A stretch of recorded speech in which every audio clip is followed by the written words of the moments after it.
to the cloud. There you go. And it All says right, bye. recording at the top. Okay. So we're good. Perfect. Thank you. Bye.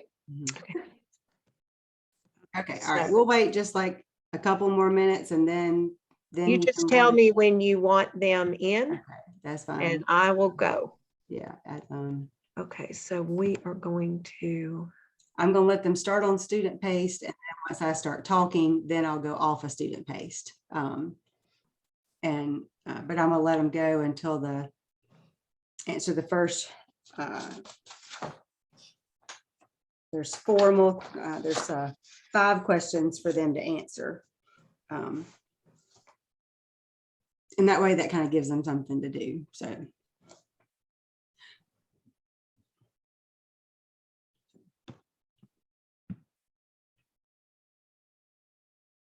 Yeah, it was also weird that I know there was a person at my table that had, she got up to go to the restroom at one point and she went out, there's a big lobby, at Tampa, you go out of the big room and there was this guy standing there with a clicker and she just thought it was kind of weird.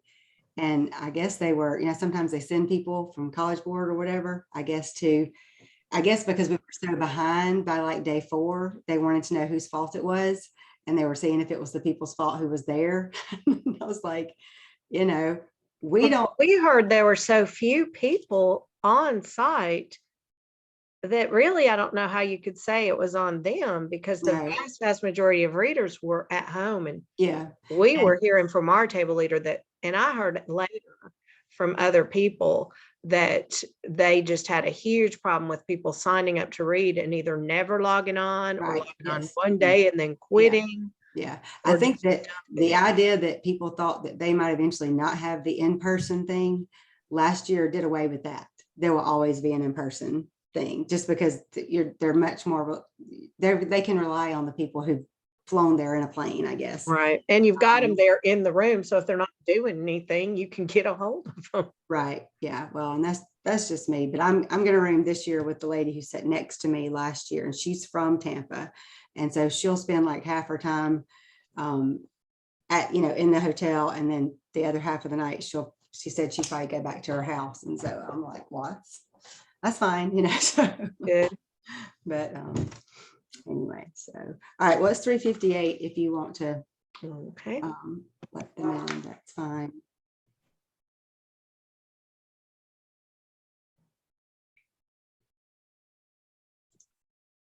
All right, good afternoon.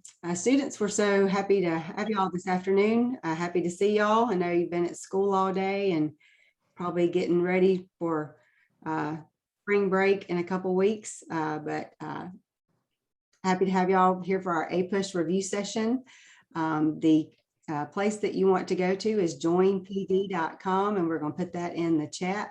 And then you have a code that you'll put in, and the code is AHZDHS.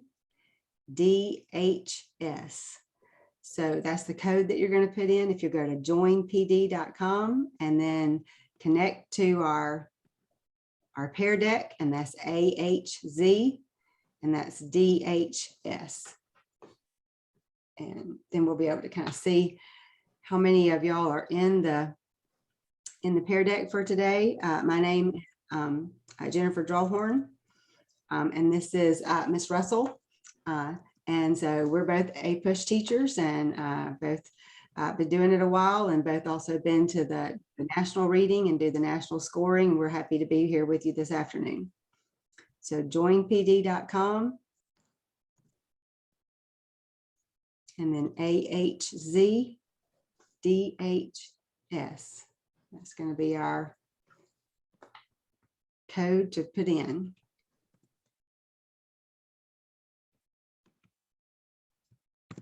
And then I have it set on student paced. So after you get logged in, I would like for you to go ahead and start on the multiple choice questions.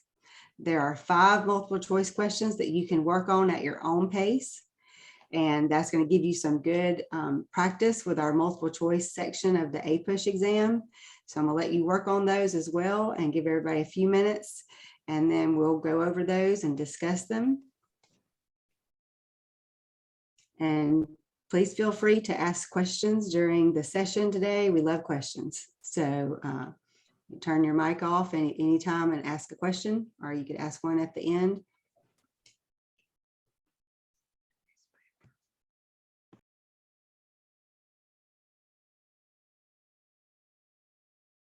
So I think we have some teachers in our session. Is that right? Yes. Good to see y'all.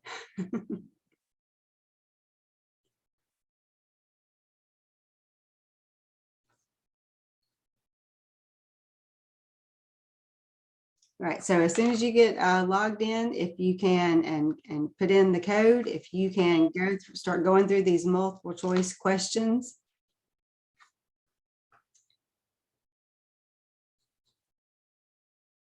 And you can be selecting some of your answers. And then I'm gonna come back and talk about this kind of the overview for today. There are 5 multiple choice questions that you can work on at your own pace. So you can advance the slides yourself.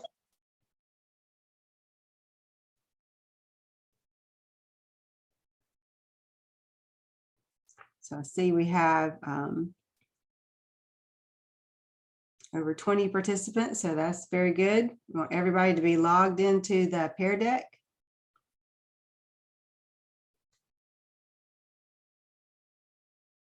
And if you'll, again, start working on these multiple choice questions, and then we'll go back through and look at the responses that y'all have given and kind of some strategies on the multiple choice. And then we're also going to be talking about periods 4 and 5 today, and a little bit of review of the writing, specifically on the thesis and the contextualization. That's what we're going to be talking about. Okay.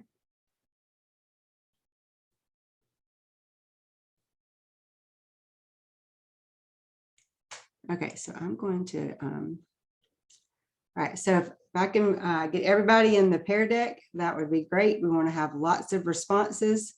So this is just some of the rules again, or some of our guidelines that we have about answering all the questions, and that you will get a copy of this at the end. So again, I'm Ms. Strawhorn, and this is Ms. Russell. We're so happy to be with you this afternoon. We both teach APUSH and been doing it a while, and want to get you ready for the APUSH exam in May. So what we're covering today is we're covering the periods 4 and 5. We're also looking at some of the multiple choice questions, some of the ones that have either a picture or a document. We're going to talk about some of the broad concepts of periods 4 and 5. And specifically talking about some of the specific factual information, which is what they really want on the essays and what will help you the most on the multiple choice questions. A thesis review, a contextualization review. And if you're on a smartphone, you might need to use your Zoom to see the smaller items on the slide, okay? Okay, so we want everybody in the Pear Deck. Okay. All right. So, all right. So the first one here, this is a multiple choice question. You're going to use this stimulus to answer the next 3 questions. And so notice that this is a map. And when on the APUSH exam, as you know, just a little bit of review about the exam itself. There are the first section is the multiple choice, and that is 40% of the actual exam. There are 55 questions that you answer in 55 minutes, but you also in that time have to read the documents. And of course, students love maps because there's not as much to read. So you have to build into that 55 minutes the time to be able to look at the documents. The second section of the APUSH exam is the short answer, and that's 20%. You take both of those sections together, and then you have a little break, and then you come back and do the DBQ, which is 25%, and that's the only essay that you don't get a choice on the DBQ. You write, everybody writes whatever one is in their packet, and then the last part of the APUSH exam is the long essay, and that is 15% of the actual APUSH exam. Okay. So if you have some questions, and I see that people got some quick things in the chat. So Ms. Russell's going to answer those questions. So if you see something, or if you have a question about something, just make sure you ask that, and then we will do our best to get all of your questions answered. Anything we can do to help you out. Okay. All right. So we're going to look at this response here, or this question. Okay, so the first question is going to be, and I know several of y'all have responded, the acquisition of territory in the time periods shown in the map exacerbated debates regarding. All right, so you have 4 choices there. So I'm going to give you a minute. So look at the map. Okay, I can see several of y'all are all answering, and that is excellent. Okay. And then we're going to kind of see where everybody is, and that's good. We have everybody is in everybody's on the Pear Deck. It's awesome. All right, let's see if we can get just a few more people to answer this question. So we're getting closer and closer to having almost everybody. So the acquisition of territory in the time period shown exacerbated debates regarding. Right, so the acquisition of territory. So we're going from right to left. Okay, so we're going to the left. We're going to out west. Okay, all right. That's very good. All right, so let's look here.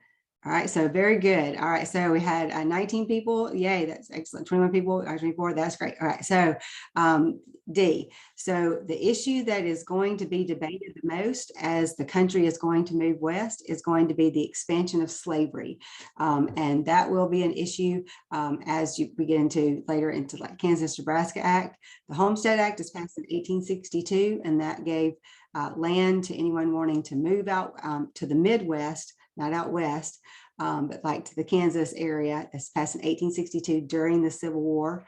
And then, of course, the other ones here have these two. If you look, have something in common. They're both about Native Americans. So that's going to help you probably, because your answer is never going to be 2. So that would help you to get it down to just 2. And then think about, again, all the things you've talked about in your class. Okay, so that's going to lead us to the answer being D. All right, so let's look at our second question. So when you have a second question on the same document, you're not going to have to spend as much time looking at the document. You're just going to go straight to the question. So which of the following provided the philosophical basis for the acquisition of land in the West during the time periods reflected on the map? Okay.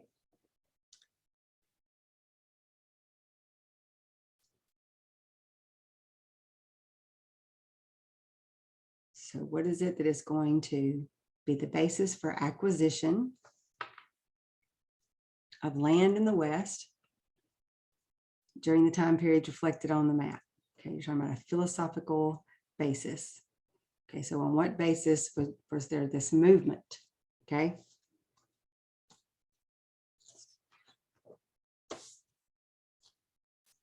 All right, so all right, very good. All right, so that is excellent, excellent. Okay, so this is going to be manifest destiny. Okay, most likely you have had a chapter in your textbook in the fall or at some point, and it was called Manifest Destiny. Okay, and that chapter would have included information like the Alamo, the Mexican War, the Gold Rush, California, the Compromise of 1850.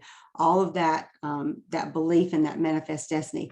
You probably also remember there's a very famous painting that goes along with that, with the angel sort of flying over America and the little wagons and everything accompanying that.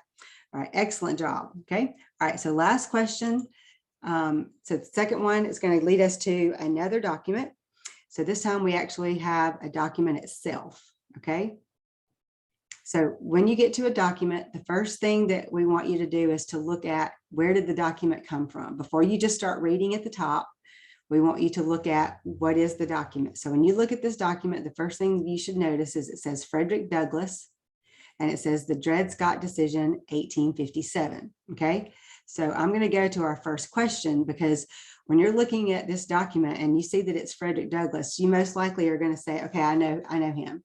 We talked about him in class, and all of this information sort of come into your head about who Frederick Douglass is. So before you read the document, let's read the question. Okay. In his opinion on the case Dred Scott versus Sanford, Chief Justice Roger Taney upheld the sentiment above by stating that. So, and the reason why I read the question is because sometimes the question might ask you for the point of view of the author, or it might be a question that you already know the answer to. And that will determine how quickly you can read this document, because you have to be able to sort of scan it and not get lost in all the words. So I'm going to give you a minute to look over the document itself and think about the answer to this question.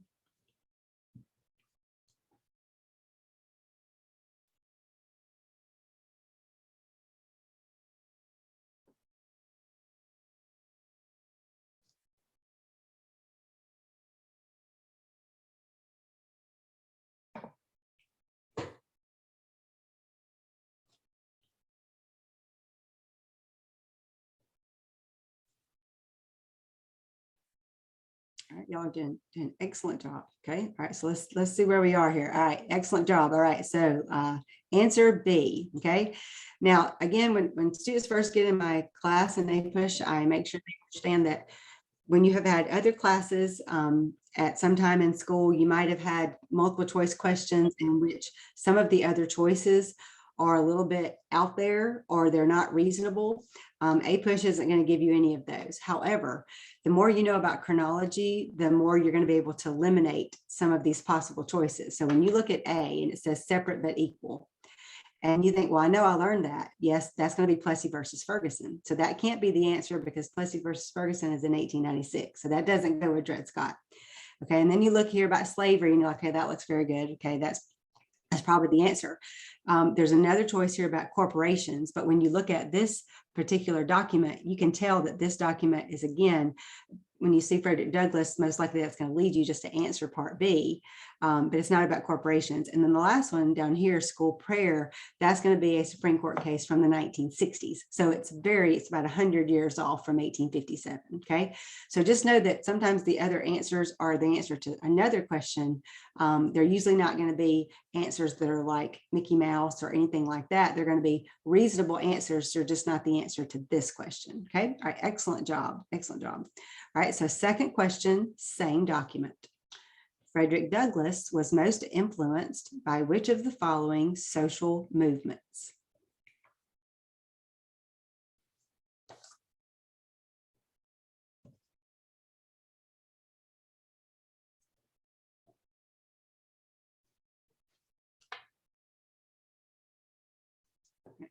A lot of people answering. That's very good.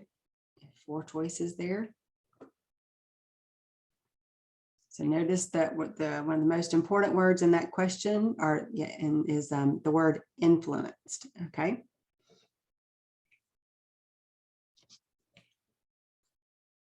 All right. So let's see how we're doing here. Okay. All right. So let's go through these. All right. Yes, B is going to be our answer. It's going to be the one that most of y'all picked. So the First Great Awakening is too far in the past. So the First Great Awakening is in the 1700s. So that's over 100 years before this. And then Manifest Destiny is not related to, it's the answer to the question that we had before. It's about moving out west, but it's not directly related to the issue of slavery and abolition, or as far as like the abolitionist movement. Then if you look at Popular Sovereignty, that is also going to be about the fact that when you talk about Kansas, that states can decide if they are going to be a slave state or a free state. When this word right here, influenced, they're basically asking you what happened in the time period prior to the abolitionist movement, and the answer is going to be the Second Great Awakening. So if you were writing about abolition in an essay, it could very well be in an essay that's called a reform essay. That's a big topic from the mid 1800s. And the reform essays, if you're talking about contextualization, which we're going to talk about in a few minutes, the event that leads to the Reform era is the Second Great Awakening. And so the Second Great Awakening is 100 years after the First Great Awakening. Okay. All right. Excellent job, guys. Excellent job. Okay. All right. So then we're going to get to our third question. And notice now, same document. So you're not having to spend a lot of time looking at the document. You're just going to go right to the question. So which of the following groups would be most likely to support the perspective of Frederick Douglass? And keep in mind the dates that are over here on the right to make sure that you look at those and keep all of that sort of in perspective, okay?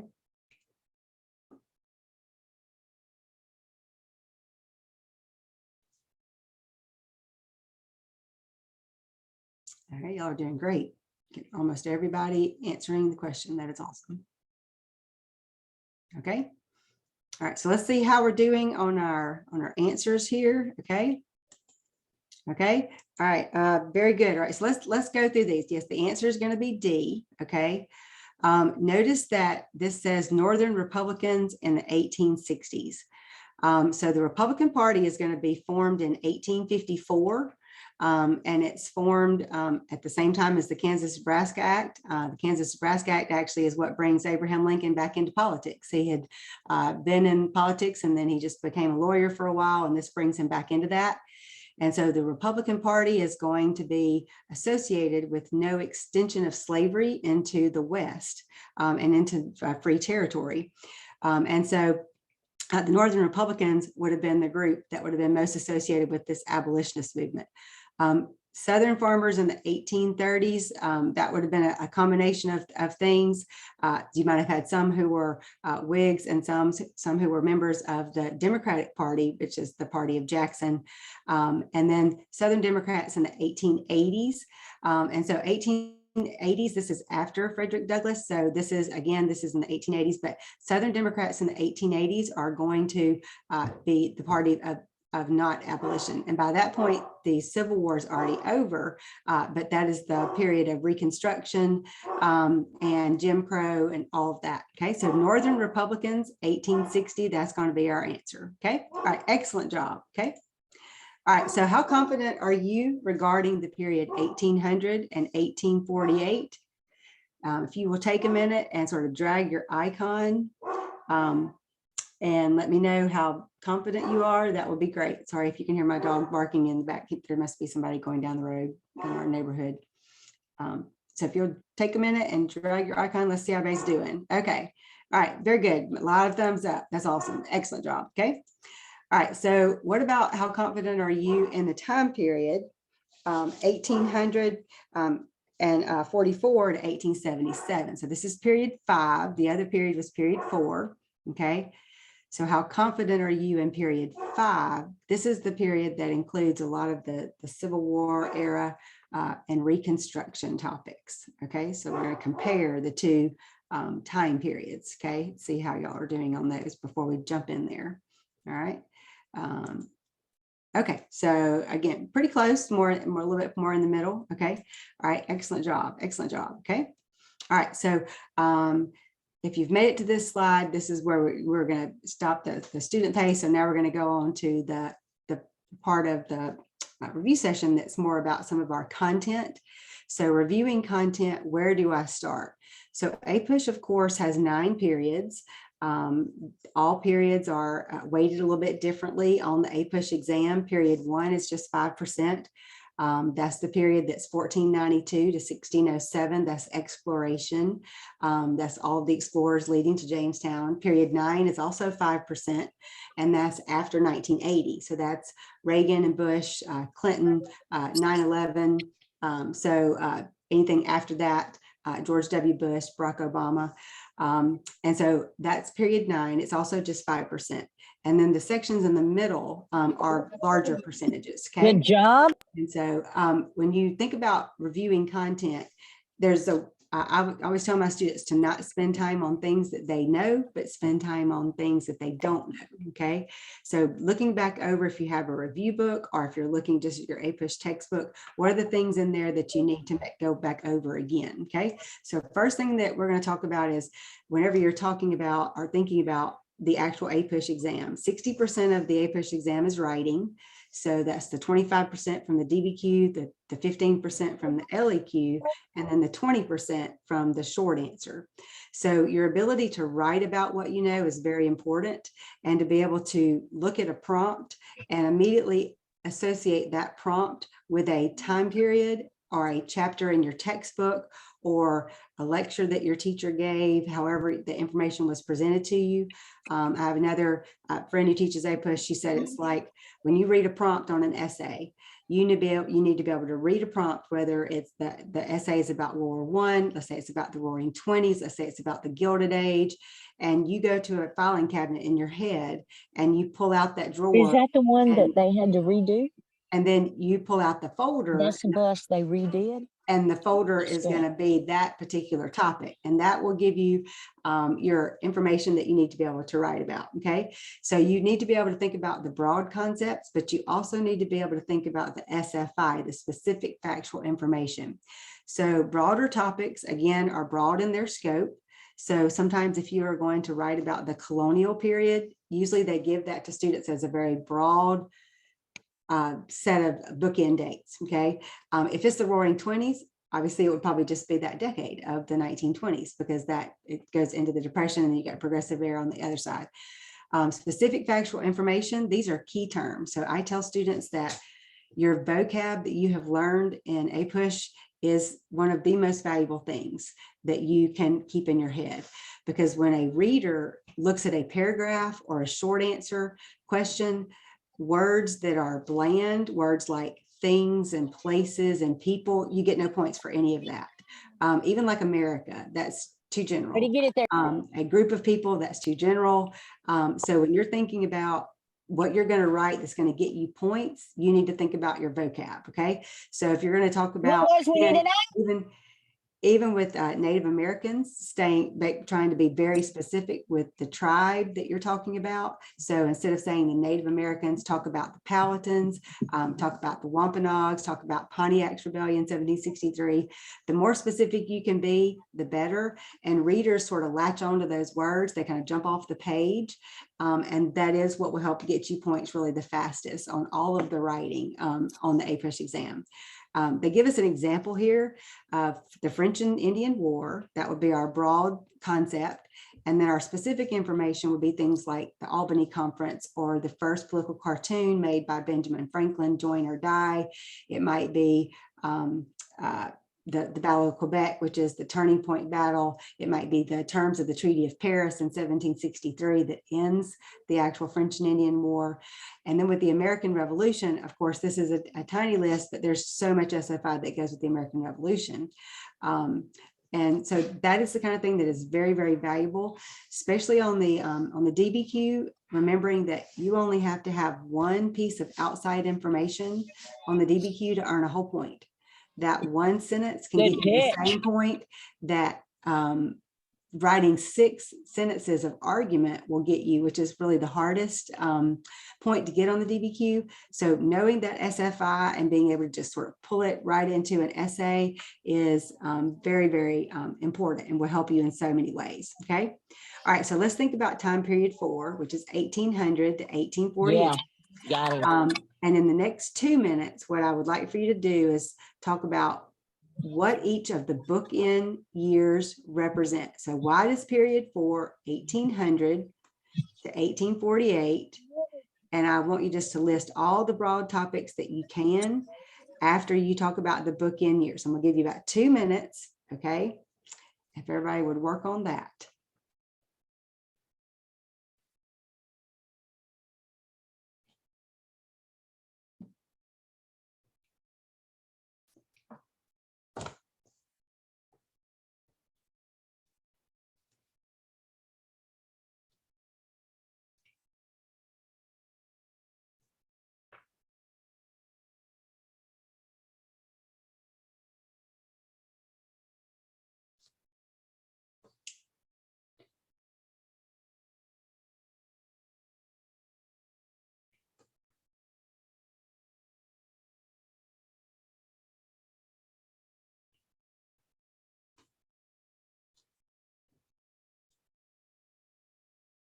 All right, we got about almost half of everybody putting in some responses. That's great.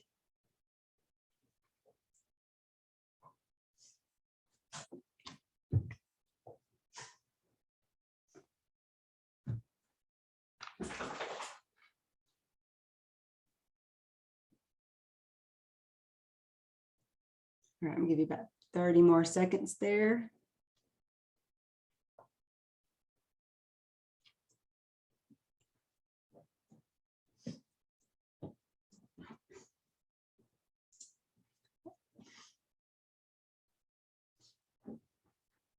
Okay, all right. As some of y'all are finishing up, let's see what we have here. Okay. All right. So excellent job. All right. So the War of 1812, definitely a topic.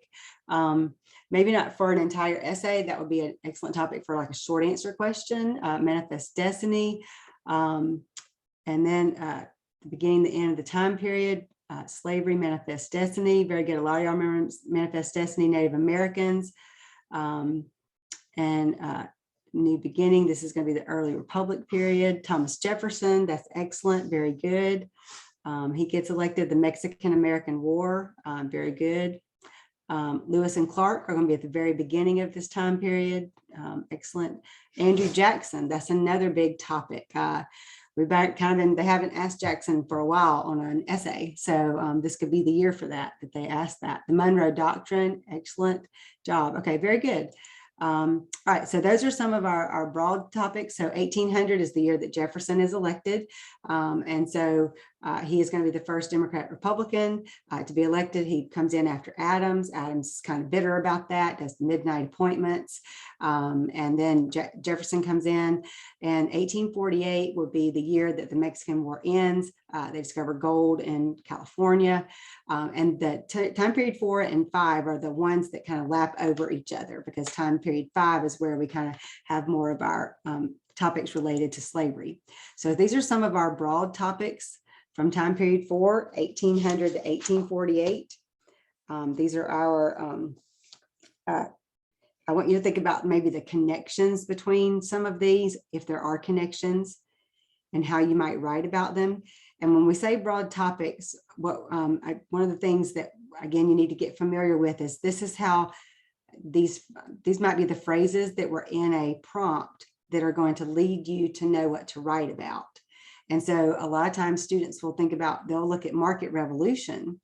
And at first it would just kind of, they just won't remember. Okay. And they'll say, okay, what chapter was that? So you have to be able to think about the way they're going to word the prompts on an essay or on a short answer question. And then you remember, okay, I know I learned that. So what information does that include? Okay. All right. So what I want you to do on the next slide, this is going to be one where you're going to do lots of things on your own. So look at all this SFI that is on the right and left. So if you would take a few minutes, and I would like for you to drag your, use your mouse, and you're going to connect the SFI with the appropriate bigger topic that it goes with. So if everybody will take a minute and go down that list, you might not know all of them, but look at the ones that you do know and think, how could I possibly connect these, these smaller pieces of SFI to these broad concepts? Okay. How could I do that? And we're going to look at some of the answers they'll have.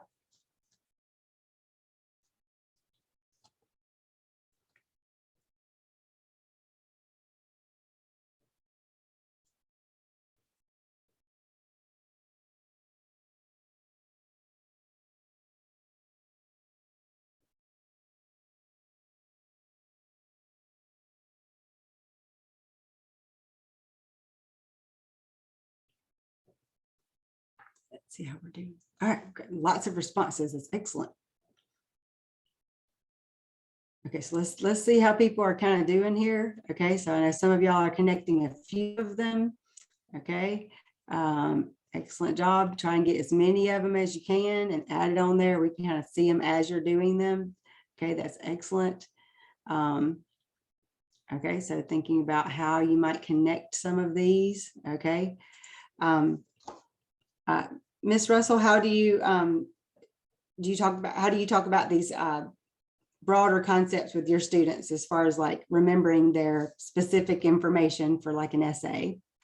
One thing I do with my students is I have them create what I call an SFI notebook, and they have to write the key concepts from the course, from the outline, or you could definitely write these, you know, these more general key concepts like we have on this list, and then they have to organize the terms list I gave them underneath those concepts.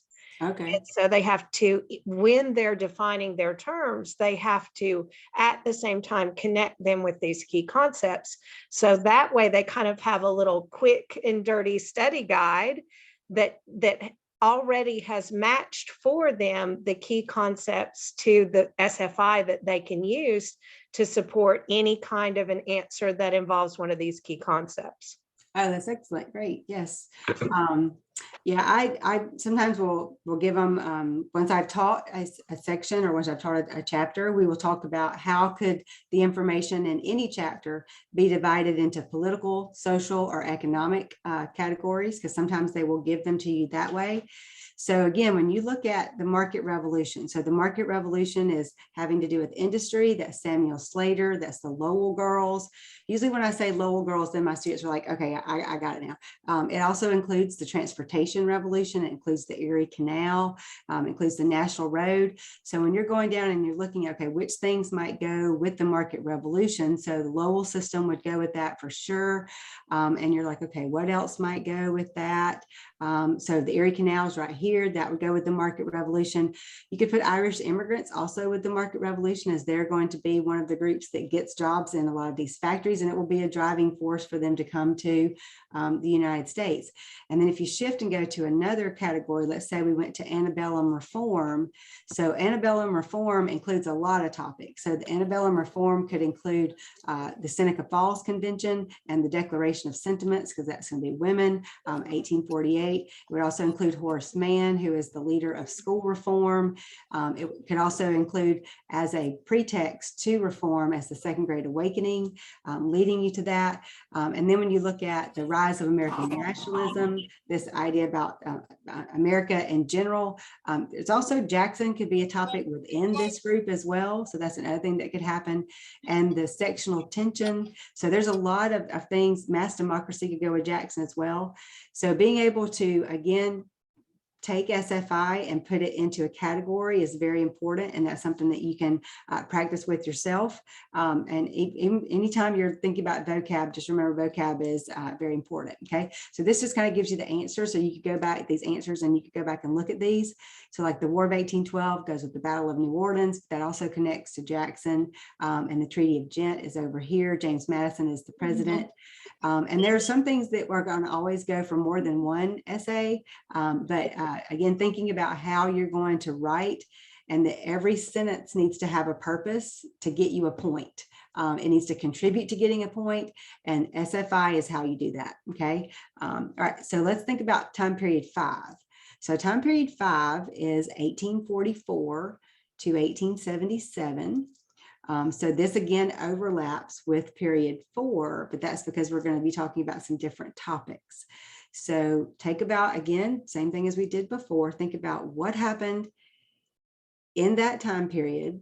And that ending date, 1877, is very specific. Why is 1877 so specific? What happened that year? Okay, so take just a few minutes.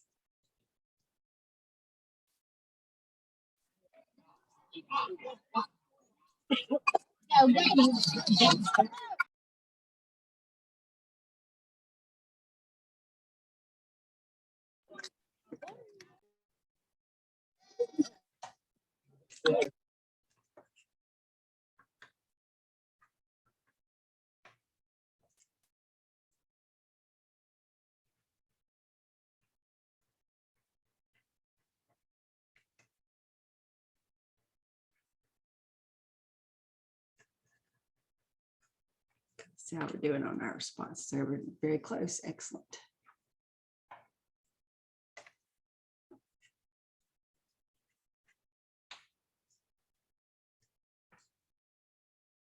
Okay, all right, so let's see how we're doing here. Okay. All right, so labor, the beginnings maybe of labor unions. Yes. All right, Polk, that's going to be, he's elected in 1844. Yes, very good, excellent. The North and South on the issue of slavery, and the big topic, of course, will be the Civil War. That will be the main sort of focus. Yes, excellent. Reconstruction, awesome, great job. Reconstruction, Lincoln's presidency. And somebody kind of hit the nail on the head right there. That's excellent. The Compromise of 1877. The Lincoln, again, Dred Scott, excellent job, okay? The Civil War and Reconstruction, again, very good. All those things are going to happen during this time period. Okay, excellent, okay? All right, so when we look at period 5, we're looking at a smaller list of topics. This includes westward expansion and manifest destiny. It includes sectionalism, and it includes the American Civil War and Reconstruction. Now, in general, AP doesn't like to, they generally do not ask about wars, in the fact that they do not ask about battles, but they do ask about leadership of presidents, and they love to ask about causes of wars. What are events leading to war? But they also ask that in very different ways. And Reconstruction has been a topic numerous times on the APUSH exam as well, sectionalism as well, and manifest destiny. So all things that are very important that you've studied, of course, this year. So let's think about these topics. And same thing, what I would like for you to do is to go down the list. You just have these 4 choices this time, so you don't have as many choices. And what can you connect? Whichever topic you think is the easiest, I would start with that. If it's the Civil War, connect some things to the Civil War, then go to the next topic that you're the most familiar with, and then kind of eliminate, do it that way. So take a few minutes and draw your lines and connect these broad topics to our smaller pieces of SFI.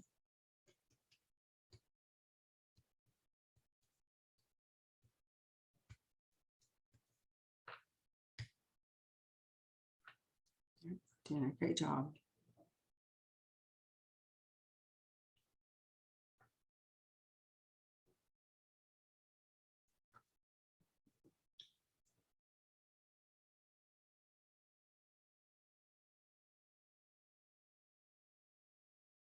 All right, how are we doing on that?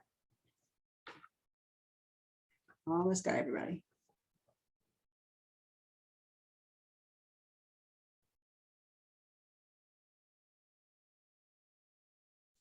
Let's see how we're doing. Okay, all right, so drawing our lines, very good. I would think that a lot of students would start with the Civil War, or they might start with Reconstruction if you're going backwards from how you've learned it in class. Okay, very good.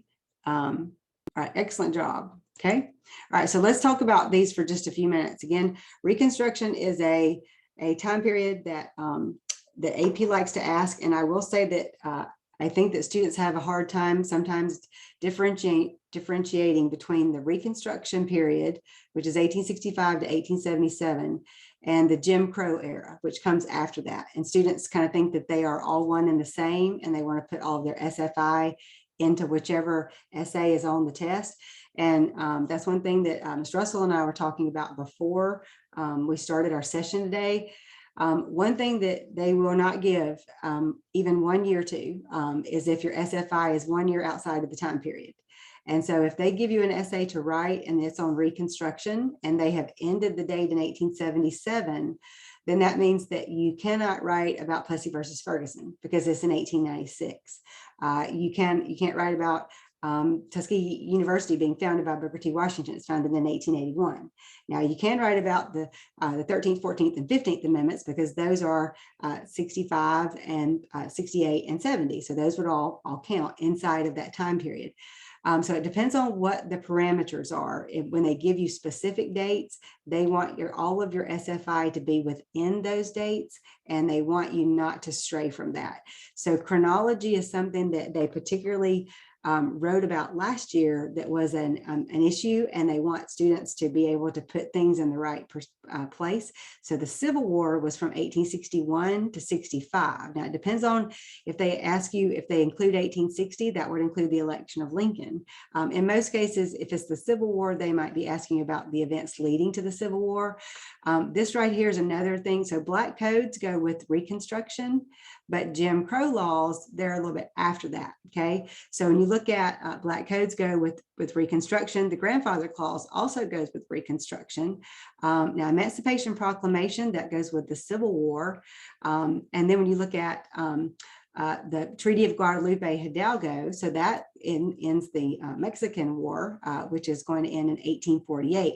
So that one you could actually, it might be in a Manifest Destiny essay. It might also be in a sexualism essay as well. The caning of Charles Sumner, which takes place in 1856. So that could be in an essay related to events leading to the revolution, because it occurs during that whole Bleeding Kansas episode, and it starts with the Crime Against Kansas speech. It depends on what the dates are that they give to you, but those are very important. I tell my students, as soon as they read a prompt, they need to circle those dates and then try and make sure that they get their SFI well within that time frame, because it can't be outside the time frame that they can't give it to you. So again, being able to think about, okay, who are some of these people? John Brown, he definitely be in a sexualism essay. Depending on whether it's Kansas, but also Harper's Ferry is 1859. So again, it depends on what the date is. If it's 1860, you couldn't put it in there. But now the other thing that we're about to talk about is contextualization. So knowing that John Brown is going to lead the raid on Harper's Ferry in 1859, if you were writing about the Civil War, that would be something that you could definitely write about in your contextualization, depending on what the prompt is, but it is an event that leads you right to the election of Lincoln in 1860. And they want your thesis to be very close to one of those sentences that's kind of at the end of your contextualization. Okay, all right, excellent job. Okay, so great job. I'm sorry. One more thing about the chronology, putting events in the order they happened. You were actually doing this with them when we practiced our multiple choice. That helps you to decode multiple choice and get the right answer for those as well. Because a lot of times there'll be more than one answer that is a factually correct answer to that question, but they want the answer that falls within the correct time frame of the question. So that help, knowing that order things happened in also really helps you to weed out that distractor answer, that second correct answer that we hate so much, that you're like, well, that's a right answer too, but it's an answer that is not within the right time frame. So knowing that chronology helps you not only get your correct SFI to get your SAQ points and your LEQ and DBQ points, it also helps you to get more points on your multiple choice. Yes, excellent. Yes, because they do, especially sometimes on the third multiple choice question for a document, they will take you to another time period. They will say, compare this map to a future map, or compare this speech to another president's speech.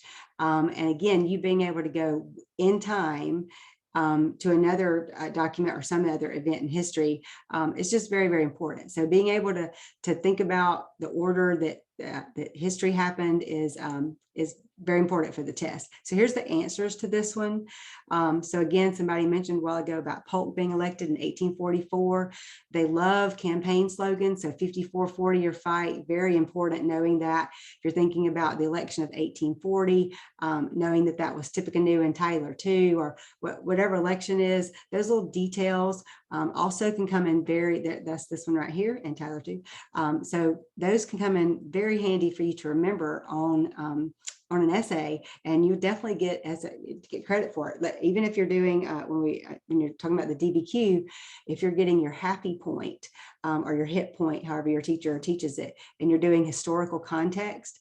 So if there was a document about an election and you went in and you added the slogan as your piece of historical context, if that was the context of that election, then that would definitely get you the part of those happy points. You have to do 3 of those on the DBQ. Okay. All right. So excellent job on that. Okay. All right. So this is the content review. Again, looking at all the ways that you can review. You have so many things at your fingertips. You have there's Adam Norris videos, there's Daniel Jaws videos, there's Heimler's history videos, there's so many APRIS videos. Some of my students like Khan Academy, other students don't like Khan Academy. There's Gilder Lehrman. There's just so many, some students like Crash Course, other students don't like Crash Course because he talks so fast. And so I always tell students, well, if you're going to watch a Crash Course video, you may have to watch it 3 times. Or just let it play in your room while you're getting dressed in the morning, while you're cleaning up your room, you're folding clothes, whatever you're doing. just let it play in the background. And it's like a song that you've heard on the radio in your car. Why do you know the words to all these songs on the radio? Because you've listened to them over and over again. So if you listen to history over and over again, it's going to go in your brain. You may not even realize what's in there, but then you start thinking about it. But you have to put it in there kind of enough time sometimes in order to be able to just be able to remember it like that. Also, talking out loud, I think, is very helpful. If there's somebody in your house who's willing to let you explain the Mexican war to them or explain why the 20s are called the Roaring 20s, I think that's also very valuable as well. Ms. Russell, do you have any other tips for like reviewing content? I think,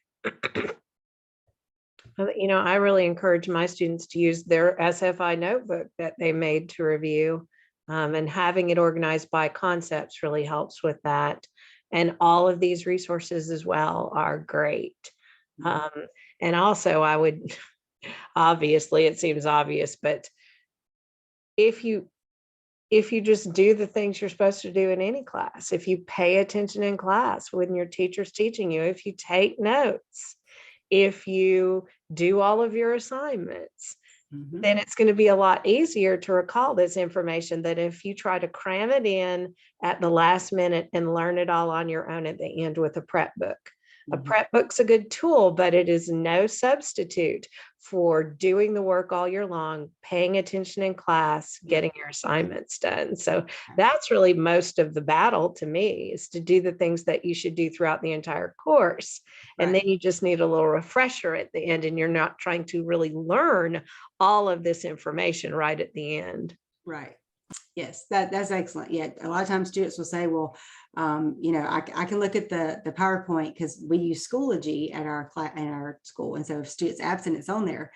But I also know that students trying to go through a PowerPoint by themselves, that, you know, they have to learn the information. It's a lot of information. So again, listening to videos, I think, is very important. You might just have to listen to them more than once. So we're going to do the last part of our, the last like 30 minutes of our review session. We're going to talk about writing, and we're going to specifically talk about thesis and contextualization. So on the LEQ and the DBQ, this is what's going to be in your first paragraph. And I tell my students, it's like a football team starting their season. You want to be 2-0 when the reader goes to that first body paragraph. The very first sentence of your essay kind of sets the stage for how's it going to be the rest of the essay. And the reader has like an opinion about you based on that very first sentence. Okay. So you want to start out strong. You want to do it, just again, follow the rules. If you are a student and you like algebra and you like putting things in the place for a formula, then you should love an APUSH essay, because they basically told you where to put the sentences. You just have to put them in the right place. And so they want your contextualization first. Now, contextualization can technically be in the essay, but I do tell students that if you don't put it at the beginning, they're looking for other things in the body paragraph. And so if you just put it at the beginning, they're looking for it at the beginning. And then if you do it, they give you a point moving on. And then your thesis, in most cases, is at the end of the first paragraph. Now, you would want to make sure, because they're very picky about this again on the thesis cannot be in the middle. So you can't write your contextualization and then indent again, because if you indent again, now it's not the first paragraph. So keep that in mind, that you want to end the same paragraph with your contextualization, or you can put it at the end. Now, most students do not put it at the end. They put it at the beginning, because the reader is looking for your argument and for what you're trying to talk about. And if you haven't told them your thesis yet, then they're kind of confused. So it's better to put it at the beginning, but you can get credit for it at the end. You do not need to write it twice, because you don't get credit for writing anything twice in APUSH. So if you're coming down to the end of your time on the LEQ, because that's the last thing you write, by then it's after 12 or it's getting close to 12, your brain is tired, and you know that there's 6 points on the LEQ, and you know that you've done 3 of those, and you're trying to decide what you should do in your last couple of minutes. You need to do something to get another point, instead of redoing something that you've already done to get a point.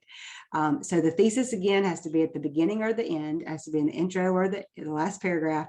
It's 1 to 2 sentences. It can't really be a whole paragraph. And you have to use the words from the prompt. And I will say that you don't have to use the words from the prompt, but I make my students use the words from the prompt. When students try and be creative with their thesis, sometimes they answer something else. Again, I wouldn't use your brain power to recreate the thesis. All you have to do, this is low hanging fruit for the thesis. All you have to do is make a claim. Okay. You have to have a point, make a claim, again, response to the prompt. And then you have to have some kind of categories, or you have to have something that you're going to write about. The one thing that students do that gets them in trouble, there are kind of 2 things on the thesis. Number 1, they take the prompt, they drop the question mark at the end, they put the words in a different order, and then they put a period at the end, and they didn't add anything. And that gets you a 0 because you didn't add anything. So you can't just use their words and restate the sentence in the form of the question in the form of a sentence. The other thing that will get you a 0, and they are very picky about this as well, is that you cannot just say that you want to write about the political and social effects of something. Readers are told they absolutely cannot give credit for that. Now, you can use political and social, or political and economic, but you have to say political because, or you have to say political and you have to connect it to something. And you can say social and you can connect it to something. So those can be your broad topics that you write about, but you can't just say those words, because that's kind of a default thing that students do. And the readers, the table leader would just give it right back to the reader and say, no points for that. So I have to make sure that you don't do that. Okay. So let's think about the thesis again. Let's look at this first prompt. Evaluate the extent to which debates over slavery in the period from 1830 to 1860 led the United States into the Civil War. All right, so we want to think about this, okay? So we're thinking about this particular prompt, so debates over slavery, okay? And what are we going to do with this? All right, and what I would like for you to do is to work on writing part of a thesis statement. If you don't want to write the whole thesis statement, think about how you might begin the thesis statement, okay? You might want to consider the dates. That might be a good place to start. So take a few minutes and think about this particular prompt. And how would you answer this on an essay?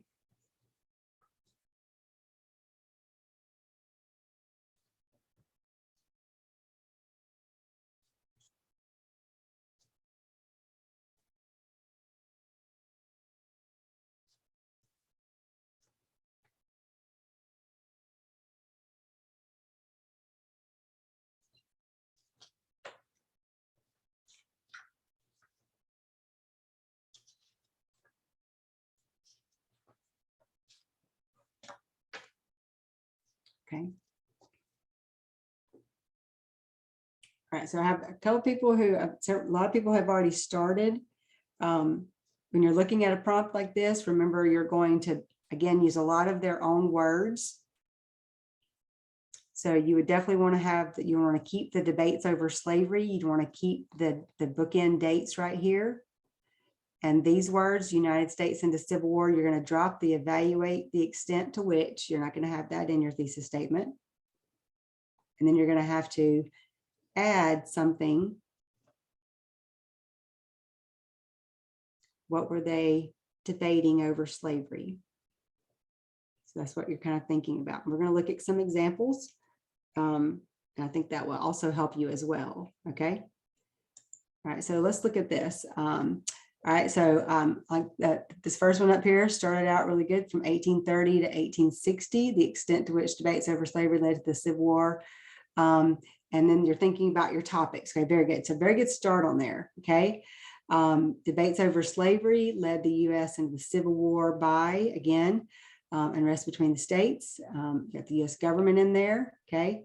Debates over slavery significantly led to the Civil War because, okay. Again, the extent to which the debates over slavery pushed or led to the Civil War would be, and then you've got your categories after that. So we're going to look at some categories. Yes. Okay. So that was a good start for a lot of you. Okay. I encourage my students to start with the dates. So to start their thesis statement with the word like from 1830 to 1860, debates over slavery, led the United States into the Civil War by, and then you have to put something after that. Okay, so we're going to look at some possible ways that this question could be answered. So examples that earn the thesis point. It says, look for the categories of analysis. Or you're not having to write anything on this slide at all. You're not having to write a thesis statement. What I would like for you to do is think about, what did they write about? What were their topics that they came up with? Okay, so there's 3 examples here. What did these students do in their thesis that got them a point? So all of these got a point. And how did they do that? They're all a little bit different.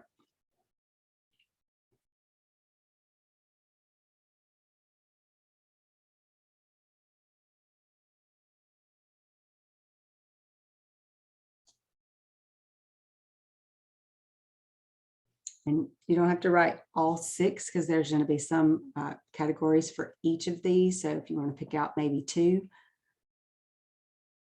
that would be fine.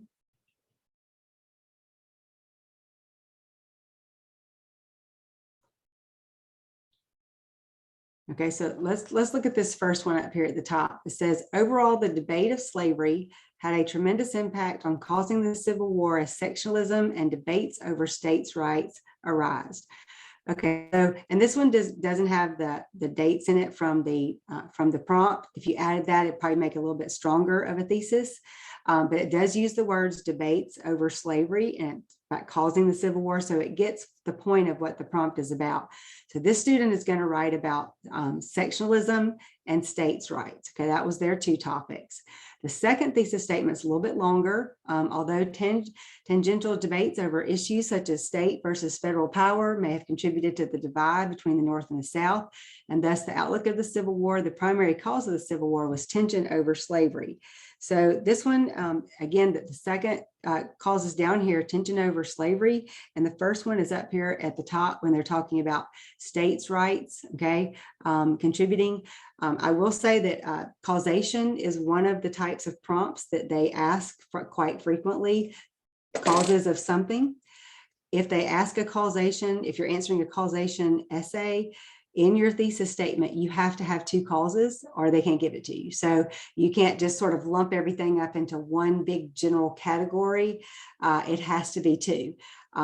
Even if it's not a great 2, it still has to be 2. And as long as it's 2 and they're logical, they're going to give you the thesis point in that case, if you have 2 causes for whatever the prompt is. The third thesis statement, if you look at this one is a little bit longer than the second one. So throughout the mid-1800s, debates rose on the institution of slavery, eventually led to the Civil War. Social arguments were made, such as whites were superior to blacks. The South argued that slaves were economically beneficial due to the stable labor force, and most importantly, political divisions. So this student has 3 things that they're going to write about, okay? And this is what they're, it's kind of clearly laid out.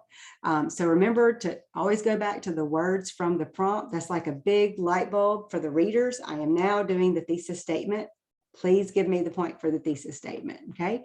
All right, so great job there, okay? All right, so let's look at these 2. So which one of these, all right, and which one earns the point? Did they both get the point? Neither one of them gets the point. So number 1, is it a 0 or a 1? And number 2, is it a 0 or 1? So if you would drag your icons, and we're going to look at these. So you read each one and make a decision. So you be the teacher for just a minute.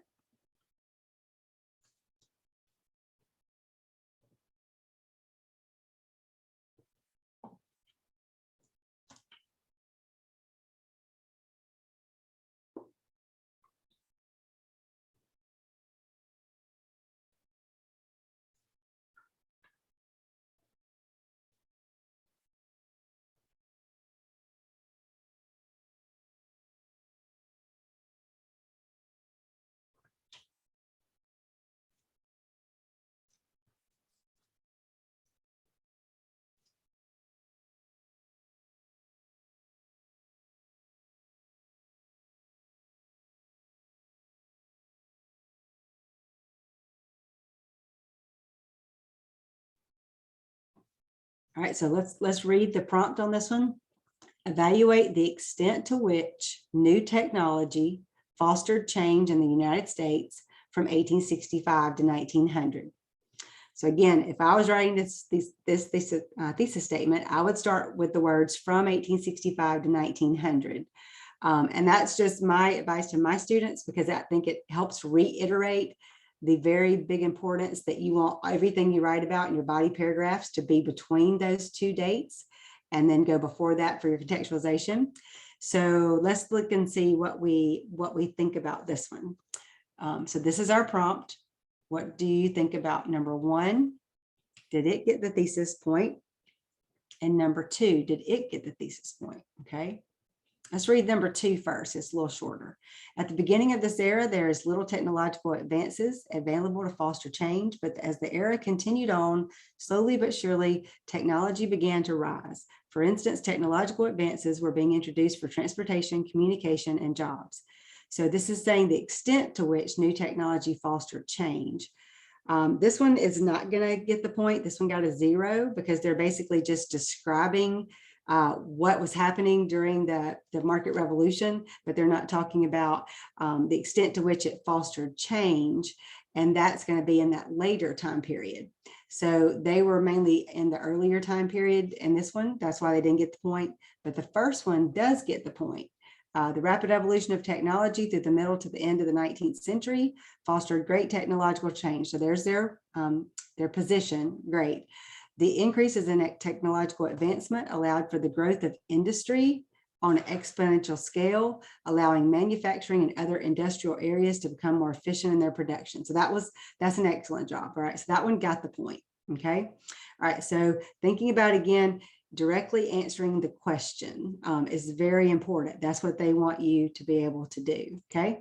All right. Let's look at this prompt. Evaluate the extent to which reform movements fostered social change from 1800 to 1850. All right, so we're talking about reform movements, okay? Think about this particular thesis statement. Would this statement earn the thesis point? This is a different prompt. Evaluate the extent to which the Civil War fostered change in the United States economy from 1861 to 1900. So it's pretty short. It's 2 sentences. What do we think about this? So would this statement earn the thesis point? All right, and we're going to look in just a minute.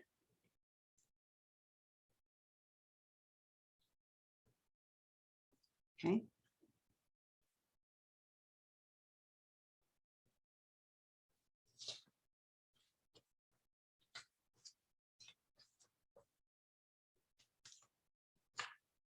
Okay, so let's look at this. Okay, so we have very good, excellent job. Okay, so this is not going to get the point because this is too vague. And if you look at the words after the war, and notice again, the prompt doesn't say after the war, it says 1861 to 1900. So I would use those dates from 1861 to 1900.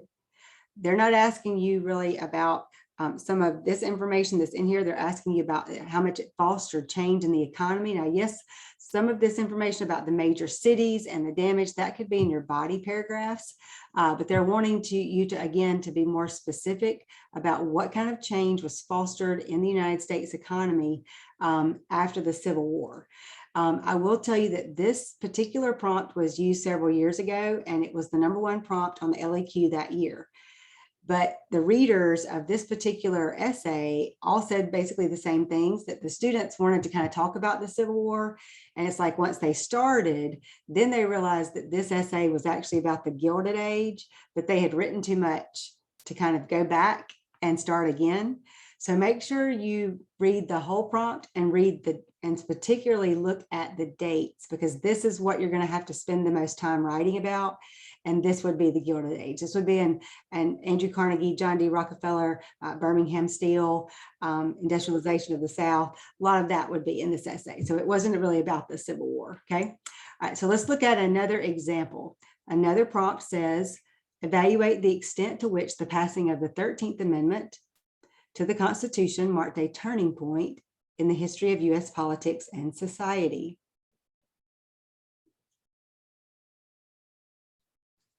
So what do you think about this thesis point?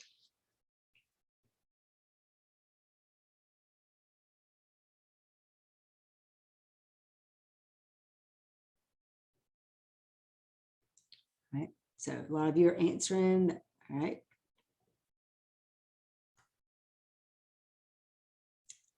Okay. All right. So we're kind of split on this one. This one is also one that, because they do use the terms political and economic changes, but because they come down here and they talk about the lives of the former slaves and they talk about the institutionalism of racism, that was enough to push this one kind of over the edge, because they don't just use the terms political and economic and social by themselves. They add some information to it. So this would earn the point because they're able to add some information to that. Okay. The last thing we're going to talk about is contextualization. This is what you write at the beginning of your essay. It technically, again, it can be in the middle of the essay, but most students do write it at the beginning. I would say you need, I tell my students they have to have a minimum of 3 sentences. Some teachers tell them they want the 5 sentences. At the reading, a lot of the ones we read, they don't have quite that many, but less than 3 is hard. Depends on how good your sentences are. I tell students to think about, when they start their essay, the names of the chapters in their textbook.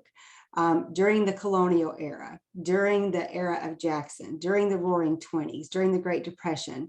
So you're going back, whatever the prompt is, you're going back from that couple decades. You don't want to go back 100 years. I've read essays before where the students kind of talk about from the beginning of time. So we're not in the cave, we're not in the Middle Ages, can't do that. You want to be close enough that you can lead the reader to your prompt. Okay, so you don't want to, again, go back too far. But what you want in each sentence is, again, SFI. You want some specific factual information. So this says 4 to 7 sentences, and you want your broad topics. But again, you got to have some SFI in there. So if you're talking about the colonial period and you're about to talk about the Puritans in Jamestown, then you're going to talk about maybe the era of exploration. And so you would want to, again, kind of lead them up to that era of 1607. And not going back too far, but with the earlier periods, you have a little bit of grace in there as far as like them being allowing you to go a little bit further. It depends on if it's in the 20th century. It would depend on what the prompt is as to how far they're going to let you go back. Okay, and what would count. So let's say that you had this prompt on an essay. Evaluate the extent to which reform movements fostered social change in the United States from 1800 to 1850. So if this was a prompt, which of the topics on the right would you possibly put into your contextualization?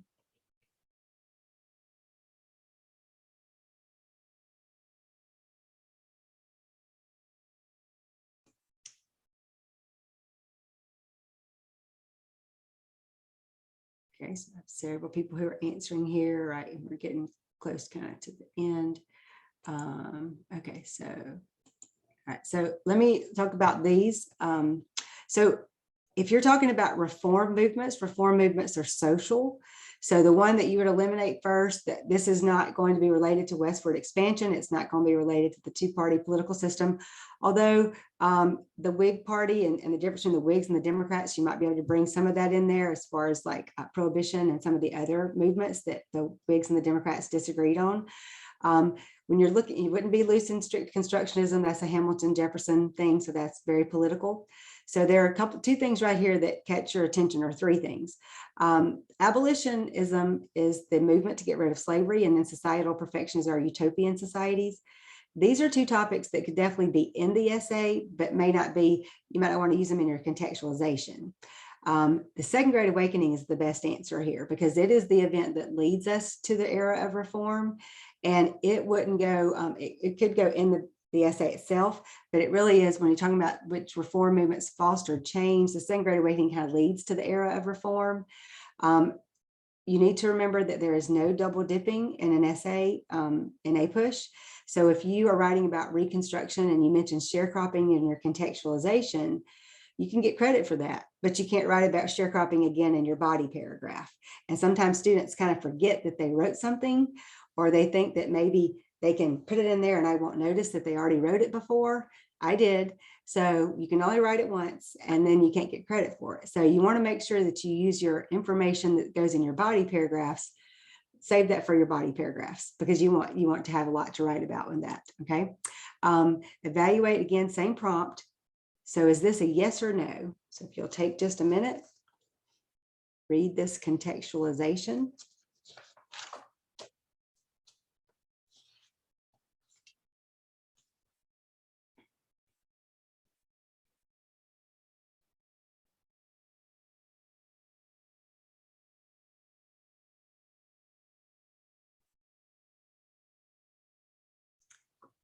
All right, so if you look at this particular, these sentences, if you look at it first, you might say, well, they wrote several sentences. They did. Notice there are no words that are capitalized except for the United States, okay? There's not anybody's name. It doesn't seem to be any names of places. This is kind of like a narrative is what I would call this. This is somebody talking at the beginning of a video or something, and then they're giving you this introduction, and then they're about to tell you all the details. So as life in the cities, okay, that's very general. People had hardships, that's too general. People, that's too general. Groups, too general. Negatives, too general. All of this is general. So this is not going to get a student a point because they didn't say anything. Okay, so you gotta have some specific information. With this prompt about the one with the 13th Amendment. So if you were going to write about this, which topics might you put in your contextualization? So you're going to mark off First Great Awakening first. That's it's way back, okay, 1700s. So if you're talking about the 13th Amendment, again, it's not going to be related to the Enlightenment, too far back in the past as well, okay, too far in the past. The 15th Amendment is after the 13th Amendment, and the Redeemer governments are also after the 13th Amendment. Now they could be in your essay for sure. The thing that happens before would be the Emancipation Proclamation. That would be very close to the 13th Amendment, or mid-century abolitionism. You wouldn't want to go back again too far, but you could definitely start with, if you're talking about the 13th Amendment, that's 1865. Definitely Dred Scott, talk about William Lloyd Garrison. There's a lot of things that could lead you to that, which would be from the era of reform. And so we're going to look at this one. So thesis and contextualization, what I would like for you to do is move your stars. Decide, is this a thesis only? Is this contextualization only? Did they get both, or did they get none? So is this a 0, 1, or 2? So if you will take just a minute and read this example response.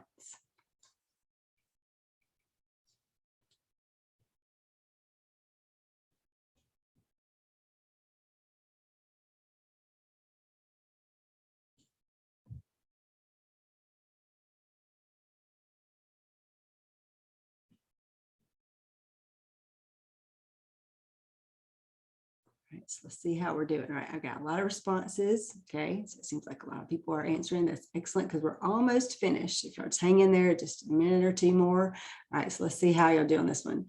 Okay, so I kind of have a lot of different things going on here. So this is going to be a 2. Okay, the student does get the thesis statement.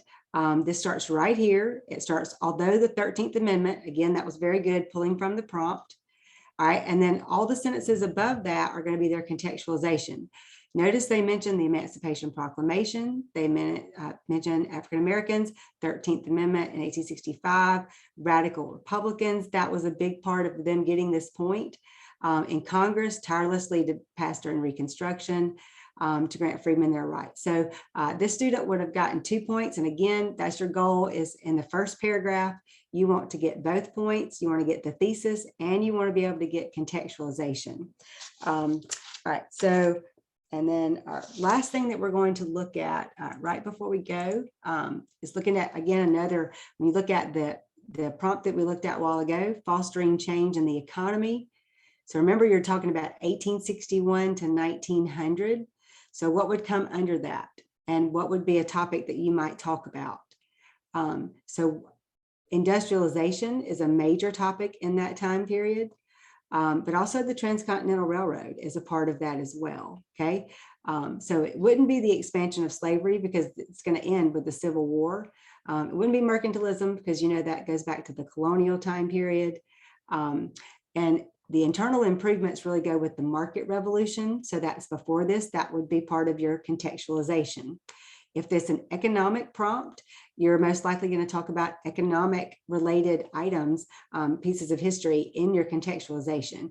You wouldn't want to shift from social to political or economic to political from your contextualization to your thesis. Okay. All right. So we appreciate all of your participation this afternoon. And so we have a Google form that we would like for you to fill out, but we also can answer any questions that you might have. So if you have any questions, you can put them in the chat, or you can also turn off your microphone. That will be fine, and ask a question. But we appreciate you being here with us on this Tuesday afternoon, learning about APUSH. It'll be, you know, May before you know it. And so everybody's got spring break in there to get sort of rejuvenated, then come back. So thank you again. Once you've done your Google form, then you're free to go.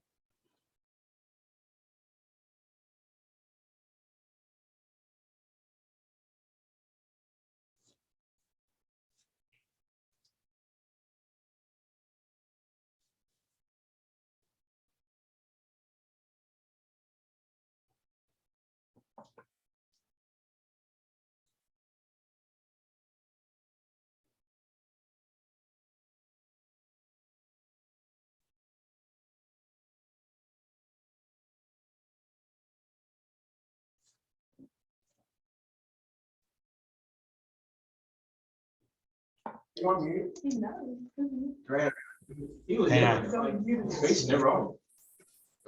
guys, Thank thanks you. a lot. We appreciate you. Thank you. Good seeing you.